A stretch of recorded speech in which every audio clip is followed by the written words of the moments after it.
Hello everyone, welcome back to my channel. आज की हमारी हिंदी पाठ्य योजना का टॉपिक है संज्ञा। सबसे पहले हम कुछ जनरल इन्फॉर्मेशन फिल करते हैं, जैसे विषय हिंदी, प्रकरण संज्ञा, विधा व्याकरण, कक्षा 6, दिनांक और कालांश आप अपने अनुसार ही लिखेंगे। जिस भी दिनांक में आप बच्चों को लेसन प्लान पढ़ाएंगे आप यहाँ पर वह लिखेंगे, और जिस भी पीरियड में आप बच्चों को लेसन प्लान पढ़ाएंगे उसे आप कालांश में लिखेंगे। अब हम लिखते हैं सामान्य उद्देश्य। यह सब्जेक्ट ओरिएंटेड होते हैं कि हिंदी विषय को पढ़कर बच्चों में किस तरह का विकास हो सकेगा। तो छात्राओं को व्याकरण संबंधी नियमों तथा सिद्धांतों का ज्ञान प्रदान करना, छात्राओं से विभिन्न उदाहरणों द्वारा नियम तथा निष्कर्ष निकलवाना, छात्राओं को भाषा के तथा दोषों को परखने की क्षमता का विकास करना, छात्राओं में व्याकरणीय शुद्धता एवं शब्दों का विकास करना। अब हम लिखते हैं विशिष्ट उद्देश्य। यह टॉपिक ओरिएंटेड होते हैं, जैसे कि पहला उद्देश्य है छात्राओं को विश्लेषण, संज्ञा का अर्थ एवं नियमों का ज्ञान कराना, छात्राओं को विभिन्न उदाहरणों के माध्यम से पर्यायवाची शब्दों का ज्ञान प्रदान करना, छात्राएं संज्ञा के अर्थ और परिभाषा को जान सकेंगी तथा उसमें आए हुए शब्दों को अपने दैनिक जीवन में प्रयोग कर सकेंगी। सहायक सामग्री, यह वह सामग्री होती है जो भी हम अपनी पाठ्य योजना को पढ़ाते समय उपयोग में लाते हैं, जैसे श्वेतवर्णिका, श्यामपट्ट, स्वेच्छक, चित्र चार्ट आदि। अब हम लिखते हैं पूर्व ज्ञान। जैसे कि हमारा प्रकरण है संज्ञा, तो हम यह मानकर चलते हैं कि छात्राएं संज्ञा शब्दों के विषय में सामान्य जानकारी रखती हैं। अब हम लिखते हैं प्रस्तावना प्रश्न। जैसे कि मैंने अपनी पहली वीडियो में भी बताया था कि जब हम व्याकरण से संबंधित कोई भी पाठ्य योजना बनाते हैं तो उसके लिए हमें सबसे पहले परिभाषा लिखनी होती है और उसके बाद हम उससे संबंधित बच्चों से प्रश्न पूछते हैं। इसके लिए हम एक टेबल बनाएंगे जिसमें लिखेंगे क्रम संख्या, छात्राध्यापिका क्रिया और छात्रा क्रिया। यह प्रश्न संख्या में 4 से 5 होते हैं। तो सबसे पहले हम बच्चों को परिभाषा बताएंगे बोलकर। किसी वस्तु, जगह, नाम, स्थान आदि के नाम को संज्ञा कहते हैं। और जब हम यह पाठ्य योजना में लिखेंगे तब हम इन सभी शब्दों को अंडरलाइन करेंगे, और यदि जब हम बच्चों को बोलकर बताएंगे तो इन सभी शब्दों पर जोर देते हुए इन सभी शब्दों को दोबारा से बच्चों को बताएंगे कि किसी वस्तु, जगह, नाम, स्थान आदि के नाम को संज्ञा कहते हैं। अब हम बच्चों से अगला प्रश्न पूछते हैं कि रेखांकित शब्दों से आप क्या समझते हैं। तो बच्चे आंसर करेंगे संज्ञा की परिभाषा। वह और रोहन दोनों में से संज्ञा शब्द बताइए। तो बच्चे आंसर करेंगे रोहन। अब हम बच्चों से अगला प्रश्न पूछते हैं संज्ञा के विषय में आप और क्या जानते हैं। हो सकता है कुछ बच्चे इसका आंसर दें और हो सकता है कुछ बच्चे इसका आंसर ना दे पाएं। हम यहाँ पर लिखेंगे संभावित उत्तर। अब हम लिखते हैं उद्देश्य कथन। छात्राओं, आज हम संज्ञा के विषय में विस्तार पूर्वक अध्ययन करेंगे। अब हम एक टेबल बनाते हैं जिसमें लिखते हैं शिक्षण बिंदु, अपेक्षित व्यवहारिक उद्देश्य, शिक्षण अधिगम अनुभव, छात्राध्यापिका क्रियाएं, छात्रा क्रियाएं, शिक्षण विधि, प्रविधि एवं सहायक सामग्री और मूल्यांकन। सबसे पहले लिखेंगे शिक्षण बिंदु में आदर्श वाचन। अपेक्षित व्यवहारिक उद्देश्य, छात्राओं को व्याकरण के संज्ञा के नियमों के ज्ञान का विकास करना। छात्राध्यापिका क्रिया में लिखेंगे यह तथा विकास दोनों में से संज्ञा शब्द कौन सा है। तो बच्चे आंसर करेंगे विकास। छात्राएं छात्राध्यापिका के कथन पर ध्यान केंद्रित करेंगी। छात्राध्यापिका पाठ्यपुस्तक से ही इन प्रश्नों को पूछेंगी, इसलिए शिक्षण विधि प्रविधि में लिखेंगे पाठ्यपुस्तक विधि और एक छोटी सी पाठ्यपुस्तक बनाकर चिपकाएंगे। अब हम लिखते हैं आदर्श वाचन पर प्रश्न। छात्राओं की चिंतन शक्ति का विकास करना। छात्राध्यापिका क्रियाएं, ऊपर दिए गए शब्दों में से संज्ञा शब्द बताएं। तो बच्चे आंसर करेंगे विकास।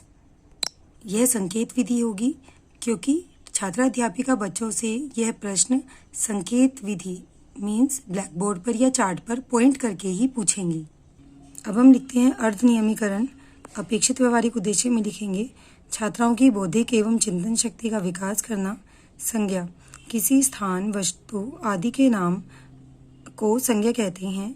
छात्रा क्रिया में लिखेंगे छात्राएं ध्यानपूर्वक सुनेंगी तथा श्यामपट्ट कार्य को अपनी उत्तर पुस्तिका में अंकित करेंगी।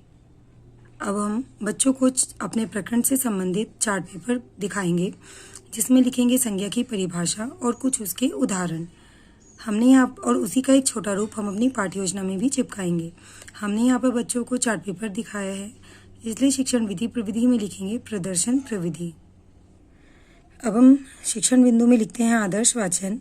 छात्राओं को भाषा संबंधी ज्ञान प्रदान करना। उदाहरण रोहन, हरिद्वार, कुर्सी, मेज आदि। छात्रा क्रिया में लिखेंगे छात्राएं छात्राध्यापिका क्रिया का ध्यान देंगी। छात्राध्यापिका इन सभी उदाहरणों को पाठ्यपुस्तक से ही पढ़ाएंगी, इसलिए शिक्षण विधि प्रविधि में लिखेंगे पाठ्यपुस्तक विधि और एक छोटी सी पाठ्यपुस्तक बनाकर चिपकाएंगे। अब हम शिक्षण बिंदु में लिखेंगे आदर्श वाक्य। छात्राओं को भाषा के विषय में बोध कराना। छात्राध्यापिका क्रियाएं मोहन, रुड़की, मेज आदि सब संज्ञा शब्द हैं। छात्राएं छात्राध्यापिका को ध्यानपूर्वक सुनेंगी। अब हम पहले की तरह ही टेबल बनाएंगे। शिक्षण बिंदु में लिखेंगे आदर्श वाक्यों पर प्रश्न। अपेक्षित व्यवहारिक उद्देश्य छात्राओं की बौद्धिक शक्ति का विकास करना। छात्राध्यापिका क्रियाएं किसी वस्तु, नाम आदि के नाम को संज्ञा कहते हैं। संज्ञा शब्द बताइए। तो बच्चे आंसर करेंगे छात्राएं छात्राध्यापिका को ध्यानपूर्वक सुनेंगी और इन सभी प्रश्नों के आंसर देंगी। रोहन, कुर्सी आदि। यहाँ पर बच्चों से प्रश्न पूछे गए हैं, इसलिए शिक्षण विधि प्रविधि में लिखेंगे प्रश्नोत्तरी प्रविधि। अब हम शिक्षण बिंदु में लिखते हैं अर्ध नियमीकरण। अपेक्षित व्यवहारिक उद्देश्य में लिखेंगे छात्राओं की बौद्धिक क्षमता का विकास करना। छात्राध्यापिका क्रियाएं संज्ञा किसी वस्तु, व्यक्ति, स्थान आदि के नाम को संज्ञा कहते हैं। छात्रा क्रिया छात्राएं ध्यानपूर्वक सुनेंगी तथा शामपट कार्य को अपनी उत्तर पुस्तिका में अंकित करेंगी। पहले हमने बच्चों से एग्जाम्पल पूछे, देन उसके बाद हमने बच्चों को संज्ञा की परिभाषा बताई। तो यहाँ पर हमने आगमन विधि का उपयोग किया है। आगमन विधि का अर्थ होता है ज्ञात से अज्ञात की ओर ले जाना।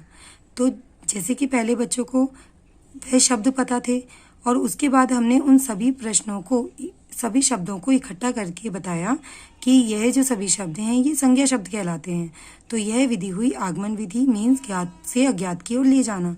और इन सभी चीज़ों को छात्राध्यापिका पाठ्यपुस्तक से पढ़ाएंगी, इसलिए शिक्षण विधि प्रविधि में लिखेंगे एक छोटी सी पाठ्यपुस्तक बनाकर चिपकाएंगे। अब हम लिखते हैं आदर्श वाक्य। छात्राओं को भाषागत ज्ञान प्रदान करना। उदाहरण रोहन, मोहन, रुड़की, हरिद्वार, मेज, कुर्सी आदि। छात्राएं कक्षा में ध्यान देंगी। अब हम शिक्षण बिंदु में लिखेंगे आदर्श वाक्यों पर प्रश्न। अपेक्षित व्यवहारिक उद्देश्य छात्राओं की चिंतन एवं बौद्धिक शक्ति का विकास करना। छात्राध्यापिका क्रियाएं रोहन शब्द कैसा शब्द है? तो बच्चे आंसर करेंगे संज्ञा शब्द। हमने यहाँ पर बच्चों से प्रश्न पूछे हैं, इसलिए शिक्षण विधि प्रविधि में लिखेंगे प्रश्नोत्तरी प्रविधि। अब हम शिक्षण बिंदु में लिखते हैं अर्ध नियमीकरण। अपेक्षित व्यवहारिक उद्देश्य छात्राओं को नियमों का ज्ञान प्रदान करना। संज्ञा किसी व्यक्ति, वस्तु, स्थान आदि के नाम को संज्ञा कहते हैं। छात्रा क्रियाएं छात्राएं छात्राध्यापिका को ध्यानपूर्वक सुनेंगी तथा शामपट कार्य को अपनी उत्तर पुस्तिका में लिखेंगी। शिक्षण विधि प्रविधि में लिखेंगे आगमन विधि और एक छोटी सी पाठ्यपुस्तक बनाकर चिपकाएंगे। अब हम पहले की तरह ही टेबल बनाते हैं। शिक्षण बिंदु में लिखेंगे अर्ध नियमीकरण। अपेक्षित व्यवहारिक उद्देश्य छात्राओं को बौद्धिक एवं चिंतन शक्ति का विकास करना। छात्राध्यापिका क्रियाएं किसी वस्तु, व्यक्ति, स्थान आदि के नाम को संज्ञा कहते हैं। छात्रा क्रियाएं छात्राएं शामपट कार्य को अपनी उत्तर पुस्तिका में अंकित करेंगी। शिक्षण विधि प्रविधि में लिखेंगे आगमन विधि। अब हम लिखते हैं पूर्व नियमीकरण। अपेक्षित व्यवहारिक उद्देश्य में लिखेंगे छात्राओं को भाषागत से संबंधित तथ्यों तथा वाक्यों की जानकारी देना। छात्राध्यापिका क्रियाएं किसी व्यक्ति, वस्तु, स्थान आदि के नाम को संज्ञा कहते हैं। छात्रा क्रियाएं छात्राएं छात्राध्यापिका को ध्यानपूर्वक सुनेंगी। यहाँ पर हमने संज्ञा की परिभाषा बच्चों को पुनः दोहराई है, इसलिए शिक्षण विधि प्रविधि में लिखेंगे पुनरावृत्ति। अब हम लिखते हैं पुनरावृत्ति प्रश्न। संज्ञा शब्द छांटकर लिखिए।